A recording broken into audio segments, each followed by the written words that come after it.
नमस्कार किसान भाइयों। 18-18 उर्वरक और 19-19 NPK उर्वरक क्या है, आज हम इसके बारे में विस्तृत रूप से चर्चा करेंगे, जानकारी प्रदान करेंगे। क्योंकि हमारी फसलों में पोषक तत्वों की कमी से क्या रोग होते हैं उसके बारे में भी हम आपको दिखाना चाहते हैं। पत्तियों के माध्यम से कैसा क्या होता है। चूँकि हमारे लिए 17 पोषक तत्वों की ज़रूरत होती है फसलों के लिए, जिसमें hydrogen, oxygen, carbon, nitrogen, phosphorus, potassium, calcium, magnesium, sulphur, chloride, लोहा, बोरान, मैग्नीज, जस्ता, तांबा, मोलिब्डेनम, निकल आदि हैं। अभी आप Saurabh Dubey agriculture YouTube channel को अभी आप सब्सक्राइब कीजिए और ऐसे ही वीडियो देखने के लिए जुड़े रहिए। 18-18 और 19-19 क्या है, इसकी कमी से क्या होता है, 18-18 के उपयोग करने से क्या होता है, ऐसी सभी जानकारी हम आपको प्रदान करेंगे, जो कि आपकी फसलों को रोगों से दूर बचा के रहेगी और आपको भविष्य में कभी कोई ऐसी स्थिति नहीं रहेगी कि जिसको आप आसानी से समझ ना सकें। क्योंकि दोस्तों अभी आप देख पा रहे होंगे कि जो नाइट्रोजन है, फास्फोरस है और पोटास है, इन तीनों चीज़ों का कॉम्बिनेशन होता है इन 18-18 के पैकेट में।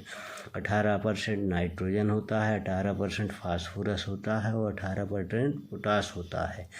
नाइट्रोजन के काम क्या हैं? नाइट्रोजन का प्रमुख कार्य होता है पौधे के अग्रभाग को हरा बनाना और उसकी बढ़वार पैदा करना, पौधे को बढ़ोतरी प्रदान करना। अभी मैं आपको बताना चाहता हूँ कि ऐसे ही 18% फास्फोरस होता है। तो अभी हम नाइट्रोजन के कार्य देख सकते हैं कि ये पत्तियाँ हैं, जो पत्तियाँ पीली पड़ जाती हैं, इन पीली पत्तियों का प्रमुख कारण नाइट्रोजन की कमी है। नाइट्रोजन की कमी से पत्तियाँ पीली पड़ती हैं, आगे के अग्रभाग इनका झुक जाता है। और आपकी हरी पत्तियों में आप देख पा रहे हैं कि हरी पत्तियों में भी पीले पीले स्पॉट, दाग आने लगे हैं। क्योंकि आपकी फसलों में या बगीचे में यदि कोई भी पेड़ पौधों में आपकी ऐसी पत्तियां आती हैं तो आप आसानी से समझ सकते हैं कि हमारे यहाँ नाइट्रोजन की कमी है। नाइट्रोजन की आप दो पत्तियों को देख रहे होंगे, एक पूर्ण रूप से हरी है जिसमें पूर्ण नाइट्रोजन है और एक पीली पड़ी हुई है जिसमें नाइट्रोजन की कमी है। नाइट्रोजन का हम किस रूप में इसकी पूर्ति करें तो प्रमुख है दानेदार यूरिया, जिसका हम गेहूं में या धान में या अन्य फसलों में हम इसका बेसल डोज में छिड़काव कर देते हैं। इसके छिड़काव से नाइट्रोजन की कमी पूरी हो जाती है। क्योंकि अभी एक इफ़को ने नैनो यूरिया बनाया है, नैनो यूरिया आया है, तो इसमें भी नाइट्रोजन की पर्याप्त मात्रा है। क्योंकि एक बोतल 1 एकड़ में 4 ml प्रति लीटर पानी के हिसाब से आप इसका इस्तेमाल कर सकते हैं। किसी भी क्रॉप में आप पत्तियों के माध्यम से इसका छिड़काव कर सकते हैं।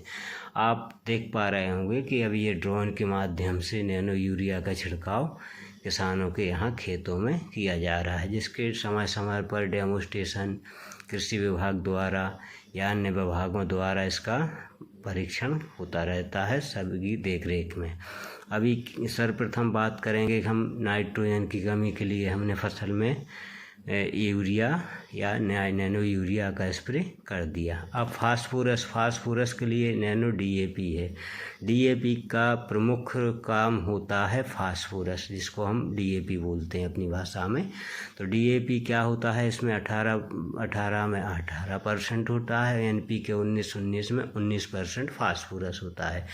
अब देख सकते हैं कि आप इसकी फास्फोरस की कमी से क्या होता है, तो पत्तियां का अग्रभाग एकदम से कत्थाई कलर में हो जाता है, जो कि आप अभी पत्तियों पर देख पा रहे होंगे। इसके स्पॉट बन जाते हैं हल्के लाल रंग में, गेरुआ वैसे आप देख सकते हैं बैगनी कलर में।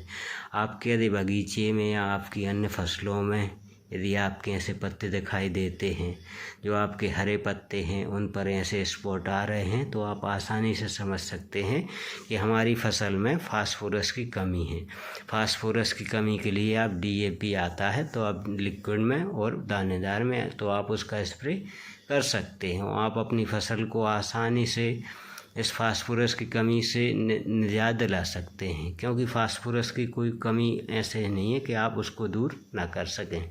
क्योंकि NPK नाइट्रोजन, फास्फोरस और पोटास जो 3 संयुक्त रूप से उर्वरक पौधों के लिए ज़रूरी होते हैं। तो मैंने नाइट्रोजन का आपको बता दिया है, फास्फोरस का आपको बता दिया है, जिसमें 18-18 में 18% नाइट्रोजन, 18% फास्फोरस और 18% पोटास होता है।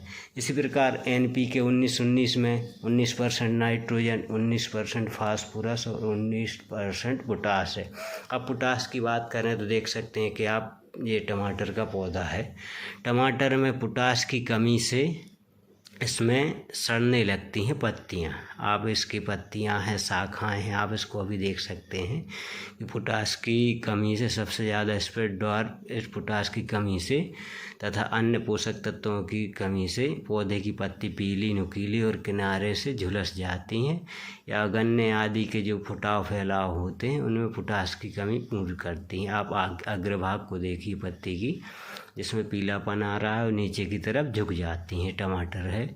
इसी प्रकार आलू में भी पोटास की कमी से ऐसे ही पत्तियां पीली पड़ जाती हैं आगे की ओर, धीरे धीरे करके 1-1, 2-2 पत्ती करके झड़ने लगती हैं। पोटास की बहुत बड़ी मात्रा में उसका स्प्रे या उपयोग करने की ज़रूरत नहीं रहती। हमारे पास पर्याप्त रूप में गाय के गोबर का खाद होता है, उससे भी पोटास की कमी पूरी हो जाती है। यदि उससे नहीं है तो फिर आप 18-18 का भी उपयोग कर सकते हैं, 19-19 का भी उपयोग कर सकते हैं।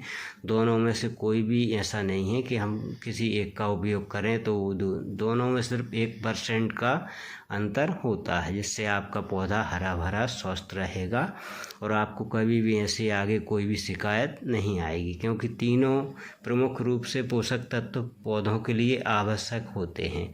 अभी मैं आपको एक चित्र के माध्यम से दिखाना चाहता हूँ कि जो हमारे 17 पोषक तत्व हैं, इन 17 पोषक तत्वों में की कमी से पत्तियों में कौन कौन से दाग, कौन कौन से स्पॉट, कौन कौन सी समस्याएं आती हैं। चूँकि आपकी फसल को हरी भरी रखने के लिए 17 पोषक तत्वों के साथ साथ आपको संपूर्ण जानकारी का होना भी अनिवार्य है। आपको ऐसे ही सुंदर वीडियो, ऐसे ही रोचक जानकारी प्रदान करता रहूँगा समय समय पर। अभी आप Saurabh Dubey YouTube channel, agriculture channel को भी सब्सक्राइब कीजिए, लाइक कीजिए, शेयर कीजिए और बेल आइकन को